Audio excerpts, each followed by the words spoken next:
marketing, just let us know when we're ready to go live.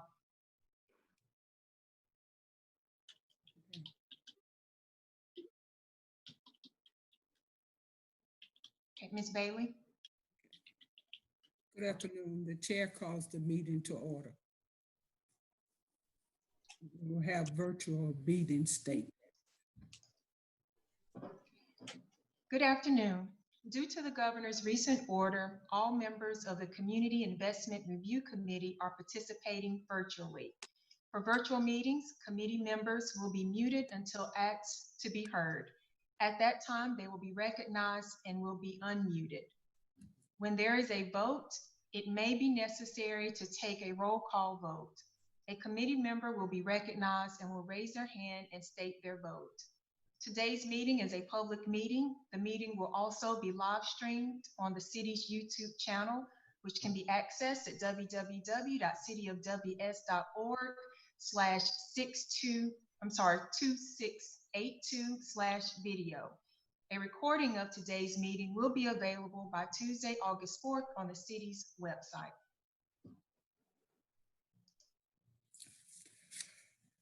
The chair welcomes you all and thank you for attending.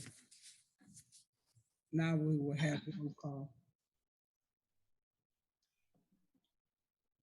Claudette Bailey, Chair of East Ward. Here. Kenneth Pettigrew, Vice Chair, North Ward. Present. Greg Byer, Northwest Ward. Present. Kanika Brown, Southeast Ward. Present. Dr. Joshua Kenzona, South Ward. I'm here. Sam Hickerson, Northeast Ward.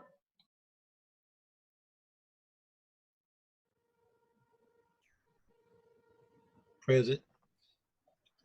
Damon Davenport, North Ward. Present.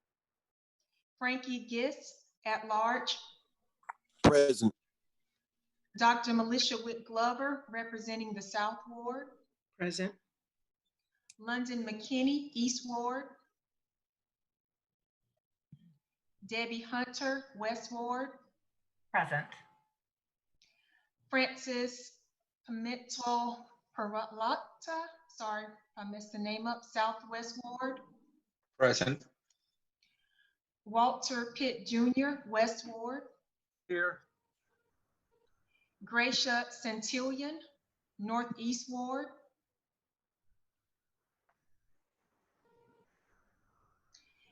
Kwamika Quay Shavers, Southwest Ward.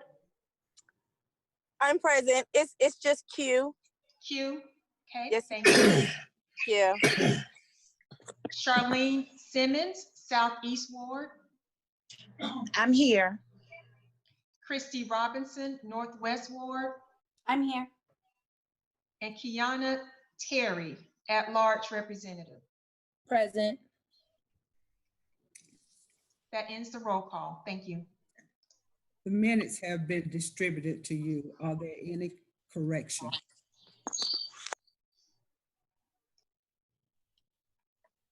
If no corrections, the minute have been approved. Offer a motion for approval. I offer a motion for approval. I second the motion.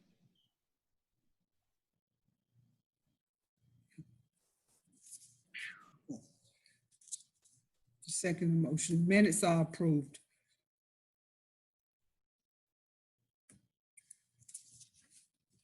At this time, we will have Defining Social Justice and Poverty, Vice Chair Kenneth Pettigrew.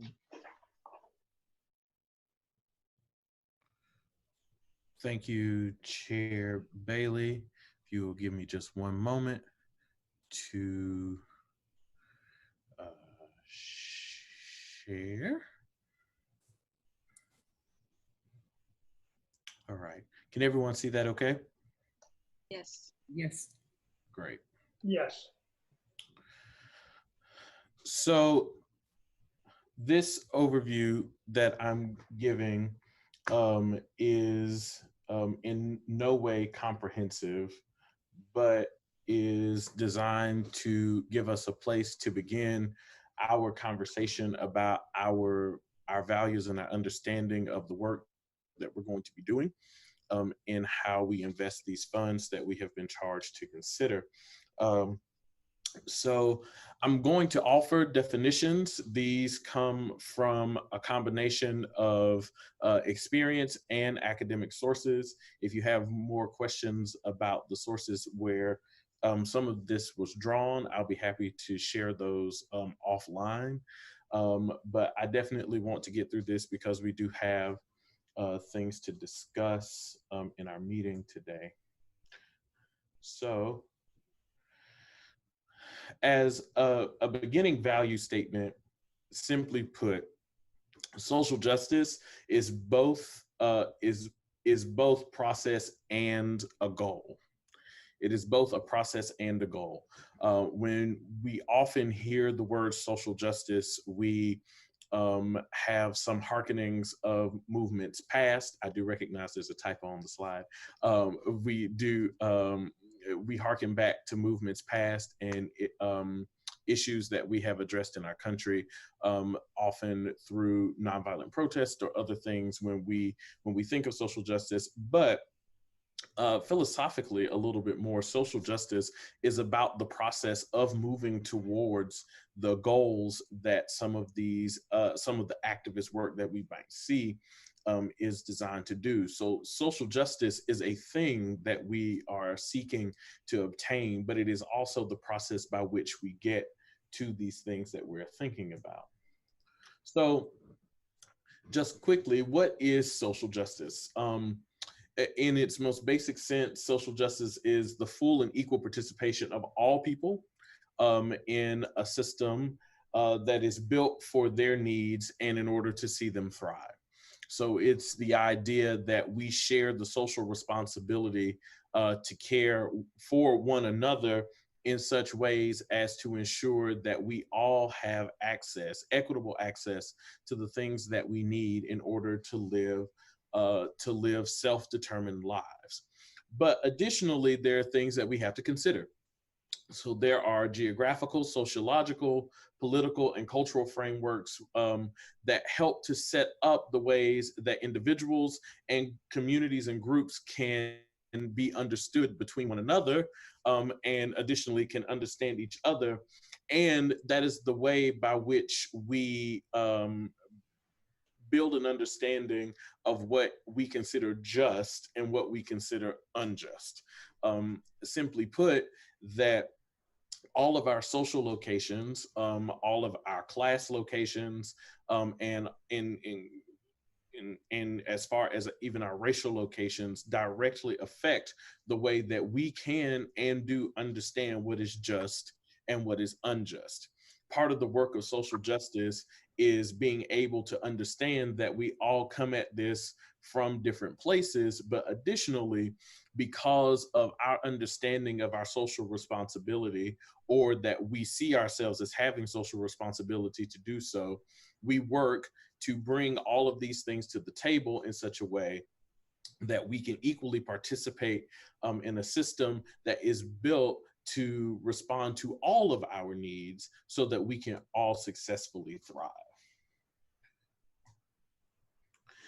And so hearkening back to the statement made by Leanne Bell, is the idea that social justice is a process and a goal. So in consultation with some other folks and doing some thinking around what the process of social justice may be, there are 4 R's that I would like to offer to you. Those 4 R's are reorder, redistribute, repair, and release. So reordering is really about rethinking what the current status quo is, not simply just to just rethink it and to philosophize about it, but we are rethinking it for the purpose of its correction and for the promotion of equality and equity for marginalized persons. The thing is that there are a lot of buzzwords around social justice, and even the words social justice could be buzzwords. But what we have to recognize is that in doing this work, any kind of social justice work, it is about thinking about what is and what can be, and already not yet, if you will. And so therefore thinking about what we have and what needs to happen in order for it to change to where we all have equitable access to resources. Redistribute can be a really scary word. And regardless of what our political affiliations are, redistribute can be a very scary word. And a lot of times that is because when we talk about the redistributing of wealth, we are talking about far left or right of center kind of ideologies that are not necessarily at their core about promoting the well-being of all people, but the ultimate goal is to in some way redistribute power. But in talking about redistribute, after we've talked about reordering, redistribute means to reorder the placement of resources and opportunities, which can also be read as access to resources and opportunities to promote equity investment into people, communities, and geographical areas that are historically under-resourced. Part of that, when we really kind of think through this just a little bit, is recognizing that there is an unequal distribution of resources often in our community. It is just simply a fact. And so taking that fact, that's kind of that step about reordering and then moving to redistribute, is taking that fact and saying, okay, if resources are not being properly distributed, particularly if you're basing certain kinds of funding based on property taxes or other things like that, there are policy things that may need to be addressed, but additionally, in the way resources that are readily available to the community, how can we ensure that that the places where they are going are properly assessed, particularly considering the viewpoint that there are neighborhoods, people, communities that are historically under-resourced. Third is to repair. And these last two deal a little bit more with the heart and the head as much as they do with the resources themselves. To repair is about addressing the long-term damage done by underinvestment into people, communities, and geographical areas, both relationally and by a redistribution of investment. So there are actual consequences to communities and groups of people being under-resourced, and that there being a lack of investment in their ability to live self-determined lives. There are real consequences. Some of us can likely name some of what we think those are, and they may be true for certain communities and they may not be true for other communities. But the fact is that there are real consequences to underinvestment. And so when we think about repairing, we have to think about all of the multiple spaces in which repair must be done, because there are psychological and mental health realities when it comes to poverty or living in underinvestment, that there are capital investments that must be made in communities or places in order to bring the community or geographical area back up to the particular standard that the folks who live there would like. But additionally, it is just as much about repairing relationships across differences and between people as it is about the actual physical assets or any monetary assets that we might be thinking about. So reorder, redistribute, repair. And the last one is release. Which is a real naming and a wrestling with the realities of racial, cultural, and class histories and qualities for the sake of reordering the use of class and power in the process of creating a just society. this conversation, this longer conversation we're going to have in doing this work of how these dollars will be invested, to be devoid of of conversations of possibly about race, culture, and class, we would do a disservice to our work, because they are real realities in terms of how things are viewed and how things are invested in our community. That is not easy work to do, and it is not something that we can do comprehensively in the short period of time that we have, but it would be about our commitment to one another and to the communities that we're representing and to the community as a whole, to be able to say, these are real realities that we have to wrestle with in terms of both any programming we think about, possibly any capital investments we may consider, anything that we bring to the table to discuss. These are real things that come with it. So in order for us to kind of move through this full process, in the end, our desire for a more just and equitable society means that we have to name these things. That means sometimes we might have to wrestle with these things, but we're doing it because we all understand what we're trying to accomplish. So if I were to offer a more comprehensive definition of what social justice is, it would simply be this: social justice is the shared responsibility of a society to provide the support for all persons to live self-determined lives free of oppression and with equitable investment and access to resources. That's just kind of a bringing it all together nutshell definition of social justice. With that, I have one slide on this because Patrice is going to talk a little bit about the findings and the recommendations of the Poverty Thought Force after I'm finished here, before we all have a discussion together. But just simply asking the question, what is poverty? And you can find many, many different definitions. In the United States, our definition of poverty is income-based, that a certain number of people at a certain income threshold determine whether or not they live at, below, or above the poverty line. But more generally, poverty, a state or condition in which a person or community lacks the financial resources and essentials for minimum standards of living. How we determine those standards of living oftentimes is based upon the relative nature of what standards of living are around a person or a community. So if our understanding will hopefully be that a minimum standard of living is access to food, a decent income, housing, and some kind of healthcare and education. So that points to the fact that the condition of poverty, the reality of poverty, is multidimensional. There are lots of pieces to it, and it is inclusive and not exclusive to these things. So income, the amount of money that may come into to a person or to a family, housing, and particularly I name access to affordable housing and truly affordable housing.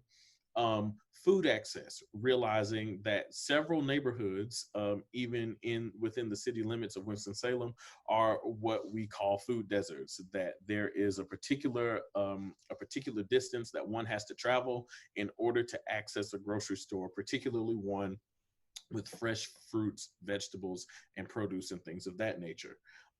Healthcare. What is a person's access to healthcare that is not only possibly affordable, but also actually responds to all of their needs? While we have two healthcare systems here in the city, that still does not necessarily mean that a person has equitable access to healthcare. And then educational access and outcomes.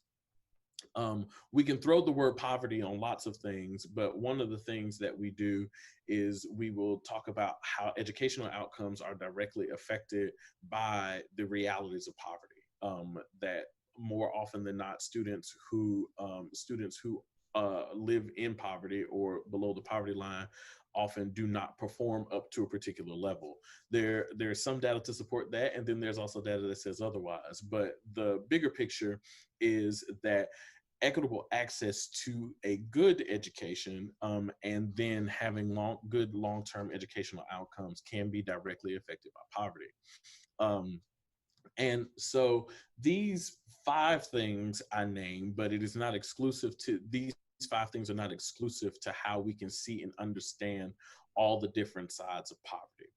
So to wrap up my little portion is to say that social justice and the realities of poverty are directly connected, because any system, process, or issue that is in place that limits the ability of one to exit the cycle of poverty is an issue of justice, because it is an issue of inequitable, either inequitable access or a lack of equality in some way, either based on some identity marker or some or a generational reality. So naming all of that and bringing it all together, I offer these, I hope, pretty basic definitions of social justice and poverty for our consideration, for us to consider and expand and to think about as we move forward in our work together. So with that, I hand it over. Thank you, Vice Chair. At this time, we will have Poverty Thought Force Scope of the City by Patrice Toney, Budget Director. Thank you, Chair, and thank you, Vice Chair Pettigrew, for that fantastic presentation. Part of this committee is learning and understanding and defining, social justice and poverty, and the recommendations that'll come out of that to hopefully address one or both of those issues is actually the charge of this committee. You all have received the Poverty Thought Force. I sent you all the link in the homework email I sent back on Friday. The Vice Chair Pettigrew in our weekly meeting wanted me to just kind of bring it up and do an overview of it. He has given a very well defined definition of poverty. And so I won't repeat those things, because that is essentially the foundation of the Poverty Thought Force report that was done about 4 years ago. Essentially, it kind of identified the strengths of Winston-Salem and Forsyth County, looking at our assets, which includes, 5 thriving colleges and universities, deep philanthropic and community engagement traditions, a rich cultural offerings and businesses and nonprofits that truly give real meaning to the city of arts and innovation. And so with all of those great things, there's still a distressing shortcoming, which is poverty. And how do we address poverty in Winston-Salem? And so a group of leaders, you can look at the report to see the distinguished list of leaders that came together to look at poverty, and they came up with 56 recommendations. And so those, they kind of fit under the broad categories, as Vice Chair Pettigrew has already mentioned, and this is pretty much the same and typically come up in conversations of poverty. So it's employment, income, education, health, housing, homelessness, food insecurities are the main areas that were discussed in the presentation. So let me share my screen. Let me see. Go over here.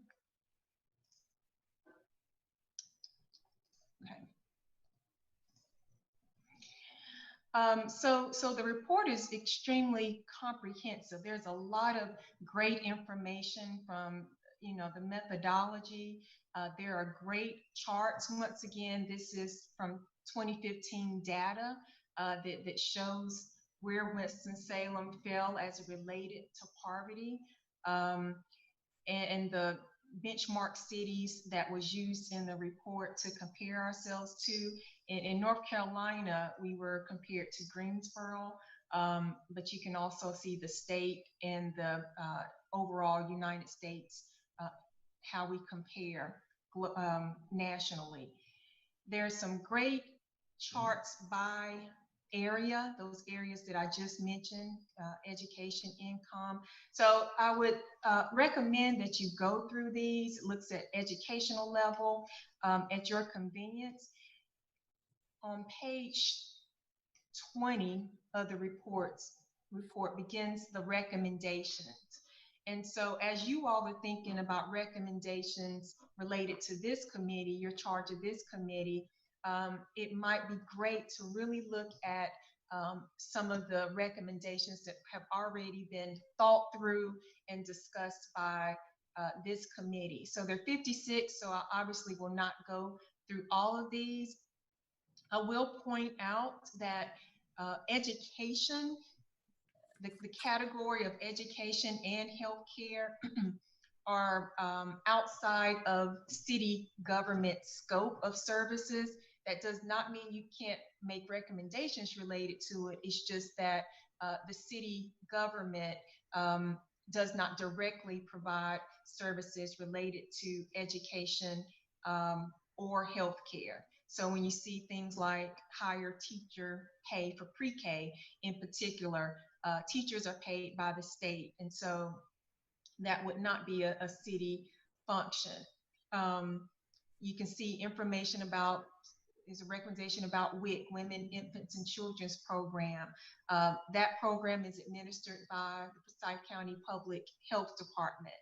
So just make sure as you're reviewing the recommendations that it's either within the scope of city services or it is a service or program that the city can contract out to offer those services. Typically, a nonprofit organization is who we contract out to provide additional services to. But some of these programs would be just a matter of advocacy or different types of effort. You see here on number 6, they recommended ban the box for housing applications. That probably doesn't necessarily require additional resources, but more of an advocacy. They have here, housing authorities should adopt ban the box, eliminating inquiries about an applicant's criminal history on public housing applications.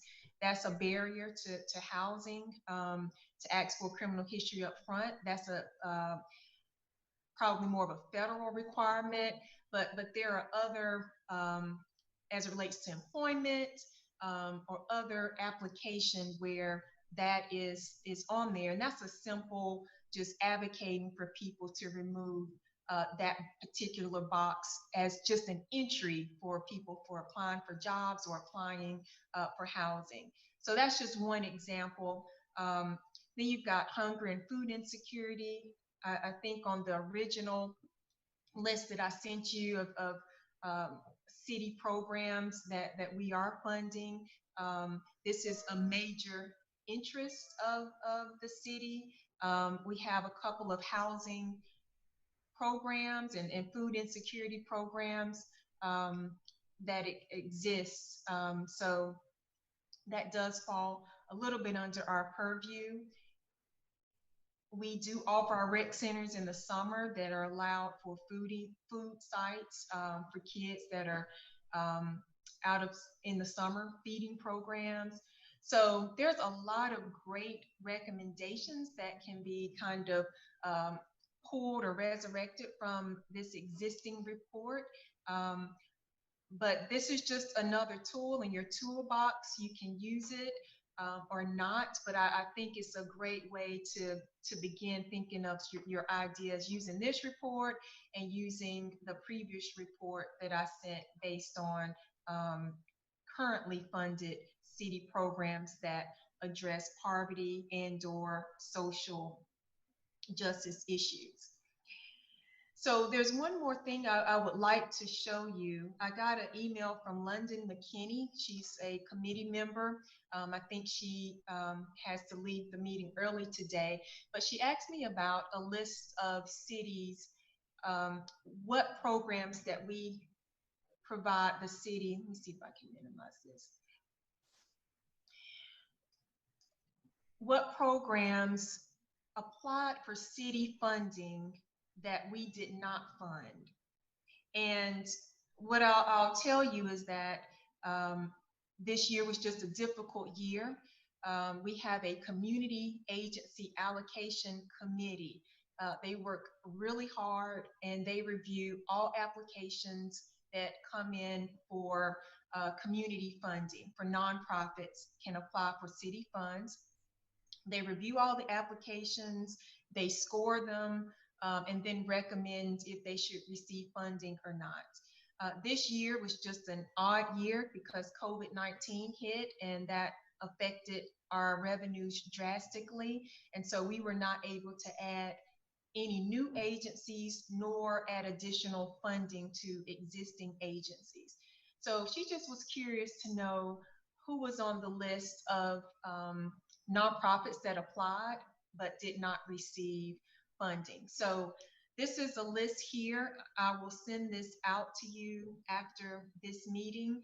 But this lists the nonprofits that requested funding from the city. Now you'll see organizations on here like the Bethesda Center who receives funding from the city, but they may have asked for a new program. So we fund Bethesda Center, but the new program that they requested did not receive funding this current year.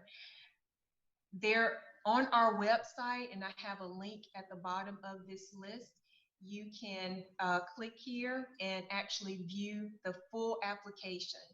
So it'll have everything that the applicant submitted, a detailed program description. So feel free to go through those applications on our website if this is something you think we should fund. And let me preface this also. We pulled these agencies, this is most of them, but we pulled the ones that potentially would fall broadly under the scope of this committee. So I do want to say that this is not 100% of them, but this is a good majority of them that fell within the social justice / anti-poverty umbrella, and that's a broad range. So most of them are on this list. In this last column here, you can see if the Community Agency Allocation Committee actually recommended they received, if they should receive funding. So a lot of these are yes, and then you get here where it was like I believe this was a tie, and then the remaining are no. And the ones that have an asterisk beside it, it just means that they did not meet the city's eligibility requirement to receive funding. But had we added any new agencies, they may have qualified for what we call seed funding, which is up to a $5,000 grant for potentially a maximum of 2 years until they meet all of their requirements for full funding. And that ends my report. Thank you, Patrice. At this time, the chair asks the committee for thoughts and is open for discussion. Please limit your comments. Yes, ma'am. May I go? This is Kwamika Shaver. Yes. And this is the time in the meeting where we can offer up the ideas we were asked in the last meeting to research and possibly present. Yes. Okay. The idea that I came up with was to establish a heritage center, and it's a think tank as well, and as well as a financial opportunity for the East Ward. The Heritage Center and think tank will focus on truth and consolation, research and house the history and the plight of the social justice struggle for African Americans in Winston-Salem. The history should be stored in a public venue as a center for the celebration and education of Black heritage, and to inform policies and programs as a part of a transformational change framework. The objective of the transformational framework is to produce a community-rooted center that produces authentic peace and a sense of community for all. The financial report portion of it would be transformational community investment to address the rooted and systematic racial inequalities that perpetuate poverty, developing and aggressively investing in measures that center economic mobility while aggressively closing wealth and educational gaps, to develop culturally relevant communities that are safe.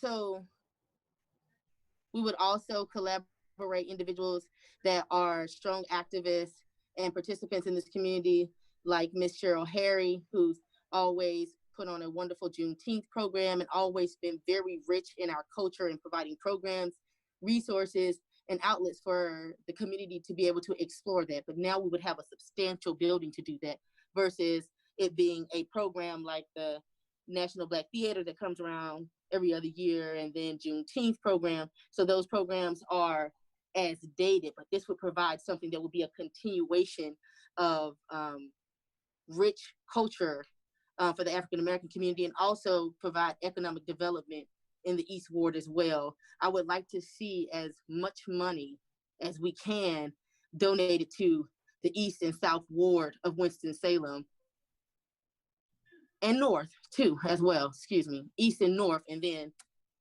South. Donating as much money as we can to those communities to hopefully increase their knowledge, their resources, most definitely their finances. And this also too would tie into reparations. You know, the Asheville community, the Asheville City Council have their own blueprint as well. And I think that this would tie in well with that as a creative way to implement that in 2020 in this time. And that's my presentation. Madam Chair, can I? Yes. Okay. Yes, thank you, Ms. Shavers. You are on it, and probably more advanced than everyone else in your plan. I think at this time we were looking just for kind of discussion items related to either Ken's presentation or anything about your contact with your other person in your ward, and kind of just general thoughts. The part of the homework with Vice Chair Pettigrew will give in a few minutes will be related to how we will submit your ideas on an actual form. We'll categorize it, and then there'll be future meetings where we'll actually do the presentations. So you're a little ahead of the game, and that's perfect, and that's going to help other people to start thinking of their ideas as well. But I just wanted to add that. Oh, I'm sorry. Thank you. Sorry. No, it's fine. It's great. Thank you. We took that in. Could I ask a question? This is Militia with Glover. So I appreciated both of the presentations, and I had a question about the Poverty Thought Force report in particular. You mentioned that there were 56 recommendations, and my question was, has the city or whoever was a part of that thought force, have you been able to, over the 4 years, been able to prioritize those recommendations in terms of, for example, the effort required and the anticipated reward? Have any of those been acted on yet since the recommendations were made? And then do you have any information about the impact on any of those? Because I think that those things would be helpful as we're thinking through what might make sense to recommend. That is an excellent question. And I would definitely need to get back with you on that to just kind of go through and see what has actually been acted on. What I know for sure is there, out of the recommendations, developed the I always forget the name, Center of Prosperity, Partnership for Prosperity, where there is actual staff that was hired as a result of the report and should be working on some of these recommendations. And so I'll be glad to follow up and see what has been done, what has been successful in it, and what can be expanded upon currently. I have a question. Well, it's not a question, it's just a suggestion and some ideas. Is it possible that everyone from their wards could do, like, maybe we can come up with an evaluation form or a survey to find out what the needs are from the people that live in the communities? Because everybody's needs may be different. Absolutely. That's a great question. And that was from Kanika Brown. Please state your name when you. I'm sorry. Just for the record. Okay, Yeah. I'm sorry. Kanika Brown for the Northeast Ward. And also, is it possible, I know in the last one, I wasn't able to get on due to the bad technology at that time. Read something about the education part with the technology. Is it another thing is, can we partner maybe with Best Buy, because they have Best Buy technology centers for youth? I think that would be a great partnership for us if we can work on that too as well. Okay, yeah, all of these are great ideas. Those can definitely be submitted. And like I said, once the ideas are submitted, and like I said, Vice Chair Pettigrew will give you details about your homework assignment and when that's due. The next step of that is that staff will go through those as best as possible. If you have dollar amounts to put on it, that will be helpful. If not, that's okay. What we'll do is look at what's practical, how much staffing might be required. If we contract out, what would it cost? So we'll go through the ideas and flush that out for you. You asked something before that, Ms. Brown. The other piece is that on a later agenda, after these ideas are submitted, we flush them out, categorize them. The next step would be heavy marketing. These ideas would then be put on the city's website. They should probably go out to some neighborhood associations. We want citizen engagement and input, and then maybe an opportunity for people either to comment or add to any ideas that they see, and somehow weigh in where there's a vote. And that's something the committee can decide. They can vote on them, they can simply weigh in on the ideas or add to ideas. So that will be part 2 of this committee. We'll probably spend maybe 2 weeks where we're just engaging the city citizens on this idea, and before you make your absolute final recommendations. Thank you. May I ask a question too? Yes. This is Kwamika Shavers. I'm a graphics designer as well, and that's what I was wondering too, was how are we going to involve the community in this decision-making process, because the constituents are always first in my mindset. And I deal mostly with the young people because I'm the president of the Young Democrats of Forsyth County, but I also know how to reach all ages. And I was wondering, how were we going to do that, and if we would be allowed to utilize our personal social media platforms, if a person is open to that, to engage in the community, just to hear what they have to say about what they think the money should be allocated to. Absolutely, that would definitely be the goal. You all are leaders. You were appointed by council members that represent all wards, including the mayor. So you have 2 at large. So the idea would be that you would tap into your resources, your community associations, your social media platforms. And so once we organize a list of the ideas from this committee, that they would definitely be engaged, they can comment, they can vote. So you'll have a good sense of what the community sense is about these recommendations before you all make your final vote and decision before it goes to council. And also, this is Kanika Brown again speaking. Can we make sure that we have oversight on who's getting the funding to make sure everything is going to where it needs to go? Because if we don't have oversight, I've seen a lot of times that that's where fraud occurs. Is that something that we can put in there as well? Somebody's making sure everybody's doing what they need to do and everything is running scheduled to plan with the funding that they'll be receiving. Yes, Ms. Brown, that's a little outside of the charge of this committee. So you all, come up with the ideas, make the recommendations, then it goes to council. They will vote on them in part or in whole, or they will consider them. After that happens, whatever is decided, if it's nonprofits that receive the funding, there will be contracts, and then that will be our role as the city's budget office. We will monitor those contracts. And so there will be benchmarks that will have to be met.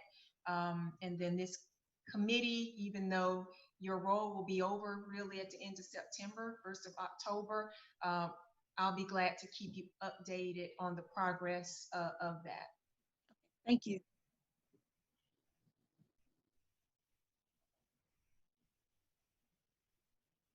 This is Melissa Whit-Glover again. I wanted to just go back to the first presentation on social justice, and just in thinking through how we might think about how the funds are allocated.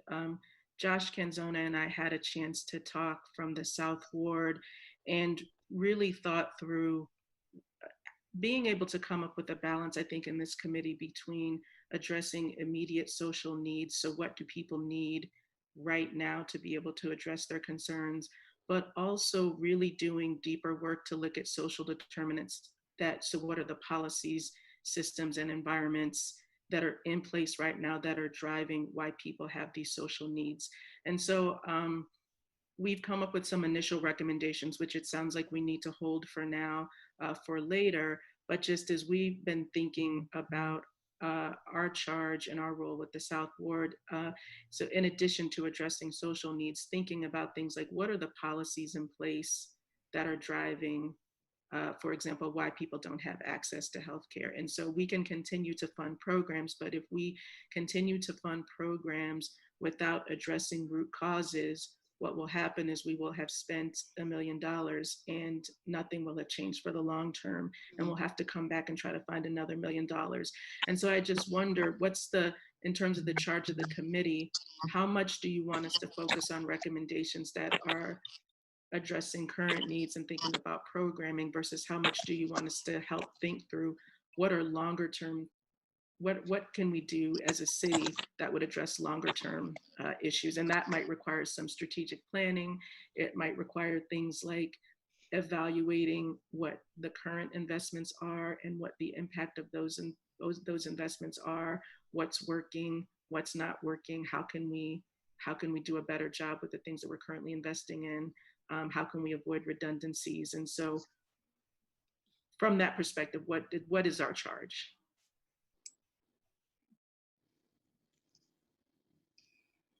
Well, Dr. Melissa Whit-Glover, that was a heavy question. It was a great question. The charge is so open. It really is. And so I think you all as community leaders, understanding about social justice, understanding about poverty, utilizing the resources that we put in front of you, what you all think. We want this to come from you. And not staff driven, but ideas that you think will actually address poverty in some form. I know that's a hard and kind of a deep question and has so many layers to it. What are the true root causes? I mean, that is a question that is hard to even pinpoint, and there's so many categories as we've identified already that it's like, where do you start? So I think, yes, that will have to kind of come from you all, or as we hear from citizens, kind of a grassroots effort, or it can be do we do just some kind of strategic planning and do a deeper dive, and so that any future dollars that we may spend is actually effective, and that is outcome based, and we can actually see the needle move on one of those issues, if not both. So I appreciate that question. I mean, and that's a lot of food for thought for the committee to really think about. Ms. Tony, Yes. this is Sam Hickerson. On the ground, there are three things that, well, first of all, I would like somebody to assist me with getting in touch with Miss Ricia Santillan. I have a phone number for her, but I've not been able to contact her. And on the ground, there are three things I think that I am intimate with, and I think we could probably address through this committee. That's transportation to and from healthcare, which I think is a very big problem that creates problems. Also, the bus service, assisting people from getting from home to their jobs and places of the like. And also individuals who are being discharged from the penal system. That's one of the big problems that I think we have, having accommodation for them, housing, requests for or assistance with getting jobs and things of that sort. Personally, I think those are some things that we might need to, if we can at all, consider on this ground level. Thank you, Mr. Hickerson, for those ideas and suggestions. Well noted.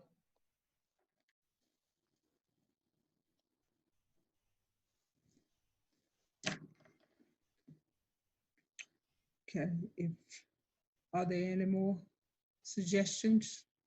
Hi, this is Kanika Brown again. I'm sorry. Oh, go ahead, Charlene. I'm sorry. Hi, Kanika. I could perfectly wait till you're done. No, go ahead. Go ahead. Hi, you guys. This is Charlene Simmons on South. Sure, if this is where I would like to introduce, but I also, I did go over some, I read the homework, so I came up with an idea that I feel like really needs to be addressed in a lot of communities. Poverty is a very unfortunate situation for a lot of us, and in a lot of poverty stricken neighborhoods, we have a lot of problems with police officers. So I wanted to focus on a system that will train or either retrain police officers that when they're out in the community to learn how to interact with citizens without being in what you want to call a bullying form. We all know that there's a way to talk to anybody. And unfortunately, we have a lot of, officers that will talk very aggressively to a lot of people in the community that will in turn create a very aggression between the neighbors, the citizens, and the police officers. And I think that if we had a platform to where we can ease and soften up the tension and the way a lot of neighbors feel about police officers, because we have to admit that we have a lot of good police officers out here on our forces that work hard for us every single day. But we have that one officer sometimes in every crowd that causes hysteria, and it doesn't make things better, it makes things worse.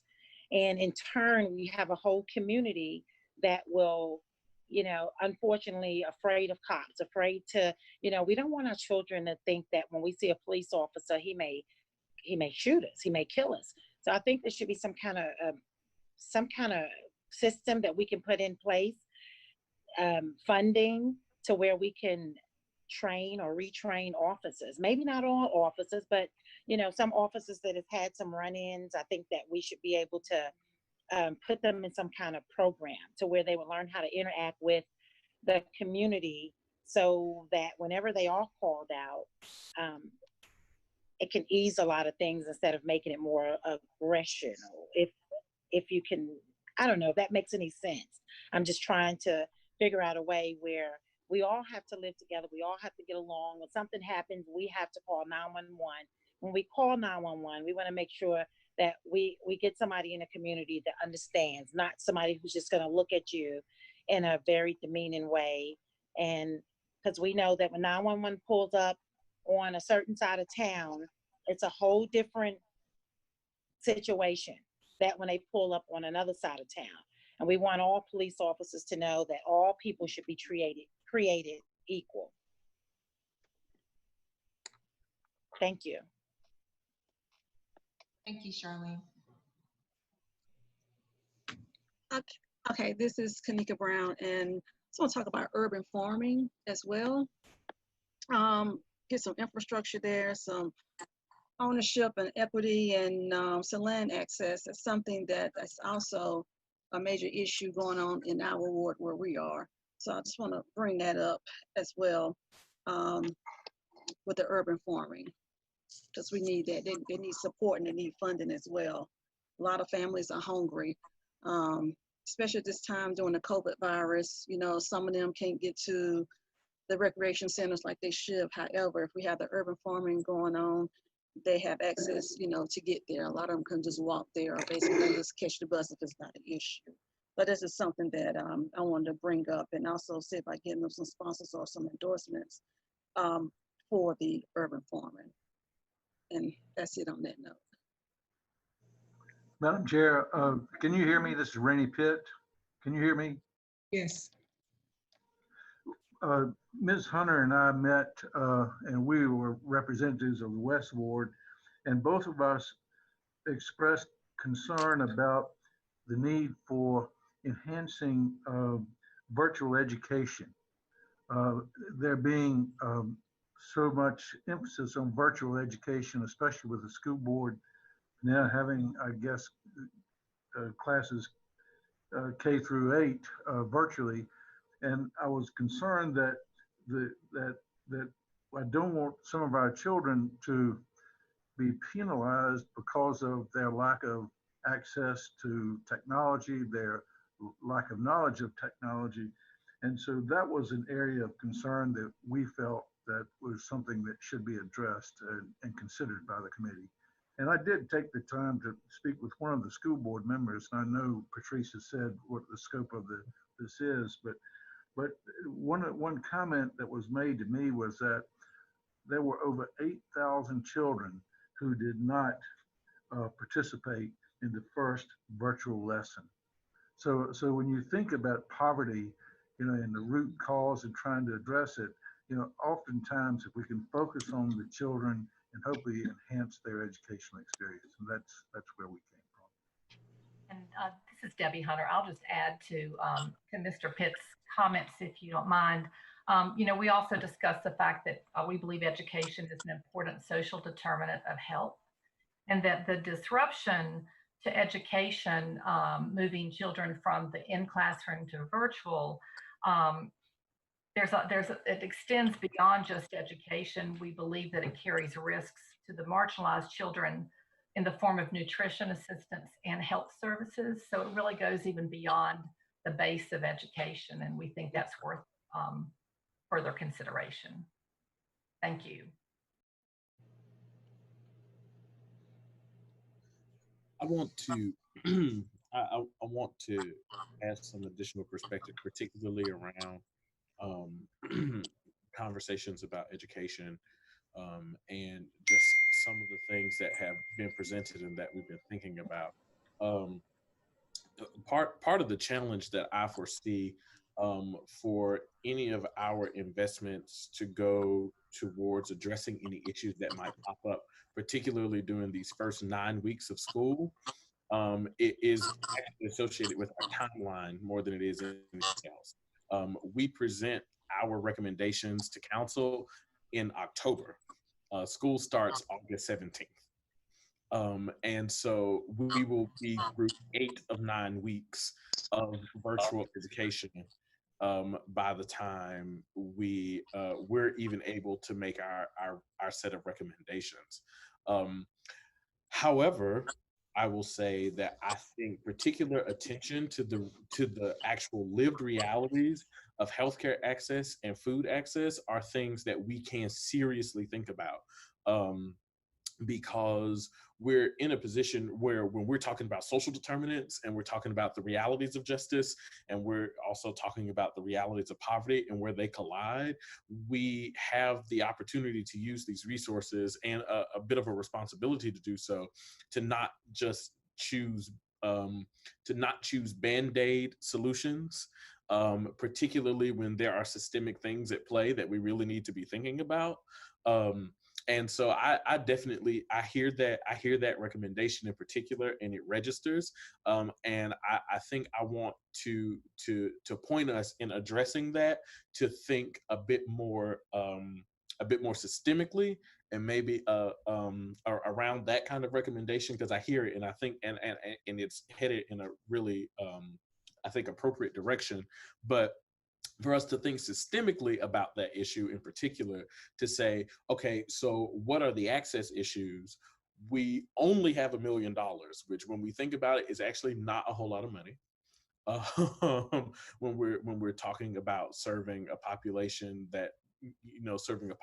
of folks, and how can we most wisely invest that in ways that can long-term address the issues that have been named? So how can we continue to possibly support organizations who are doing real good substantive work around particular kinds of education in certain parts of our community, to where, as we continue through what is currently a very unpredictable calendar for the school year, because anything could change after Q1, to make sure that students have access to the resources they need. But systemically, how can we address access to food? How can we ensure that there are things in place for for families, not just the students in particular, because I can almost guarantee you that if the student doesn't have healthcare access, the rest of the family probably doesn't either. So how can we ensure that entire families still have substantive access to healthcare that honestly might have to be outside of our two major healthcare systems, and things of that nature, that we can look at little things, but I think some of our work is we're going to have to think a little bit more broadly, because the need for us to even gather at this point is because there is a system of things in place that is preventing folks from accessing the things that they need, and that anybody naming those things and it having to create a committee for us to consider that means that we have to think bigger, because programmatic fixes ain't done it yet. That's not me saying that programs shouldn't be a part of this, but programmatic fixes ain't fixed it yet. And I would want us to think even bigger than programs, to where we all start to see things a little bit differently. I just wanted to throw that thought out there. This is Christy Robinson. Thank you so much, Mr. Pettigrew, for that clarification. I appreciate that. Is this committee, I have a question, is this committee done when our recommendation is done, and is this funding done at this time as well, or is this committee going to continue to convene after our recommendations have been given? That's a great question, Christy.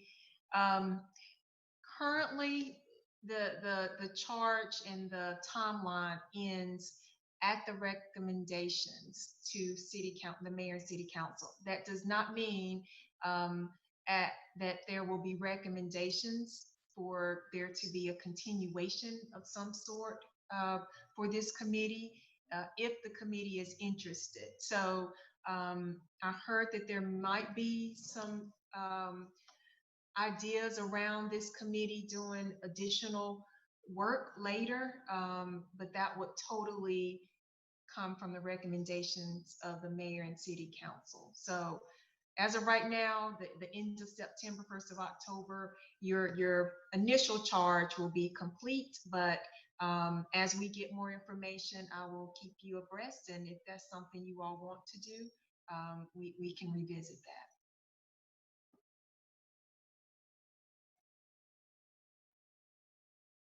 Chrissy, did you have ideas about what going forward after you've completed your charge? Or No, the breadth of this, the scope of this committee is so incredibly large to solve poverty and social injustice in a few short weeks seems incredibly overwhelming. And it seems like our work could continue indefinitely. I would love to see, I'm very interested to hear more about how our group can come together and how we can work. okay, and just to take a little pressure off, you will definitely not solve poverty by October. Oh, I'm quite aware. I'm quite aware.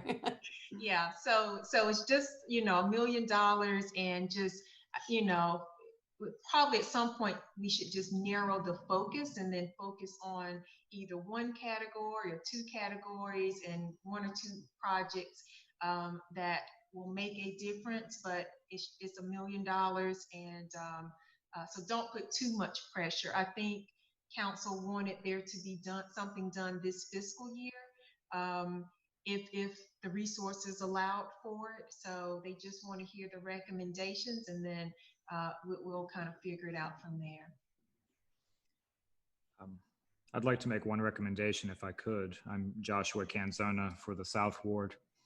I just wanted to note that having looked at the document Patrice shared with us, the final report from the Poverty Thought Force, that looking at the different categories mentioned in the document, it seems that transportation is mentioned, I think, in every category and is certainly applicable to every category, meaning in particular, public transportation, accessibility of public transportation in terms of both routes and also in terms of the schedule, the timing of public transportation.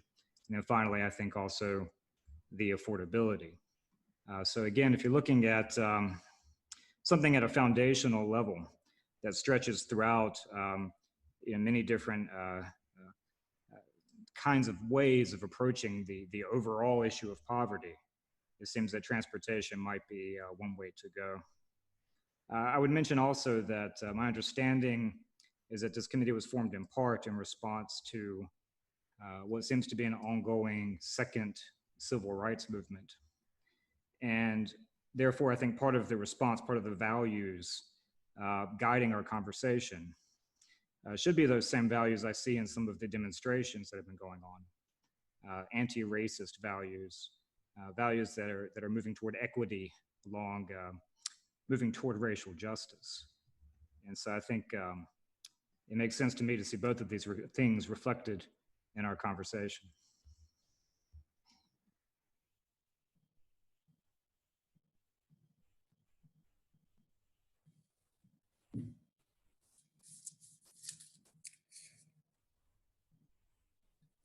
Is there anyone else?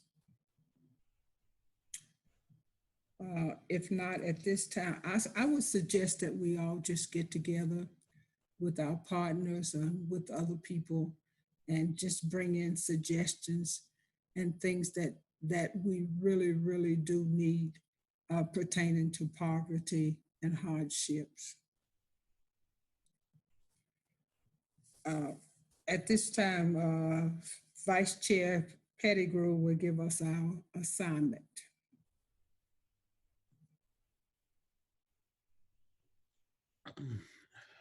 So at this point, we have attempted at a very difficult reality, which is trying to lay some foundational framework for how we go forward in making our decisions about our work. With that, at our previous meeting, we encouraged members of the committee to meet with the person from their ward to begin drafting and crafting ideas around how we might be able to address those issues.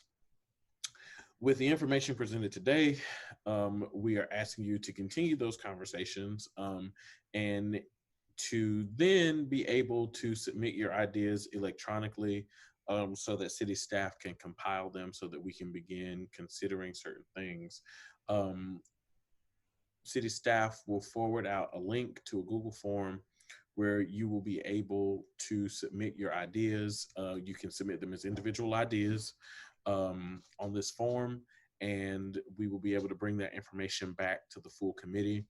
We're asking that all initial recommendations from these conversations be in by Monday, August 10th, so that they can be compiled and prepared for our for the meeting that will follow. Additionally, if you would like any of the if you would like the presentation I did today, please let me know. I'll be happy to pass it on to Patrice, and she can pass it on to you.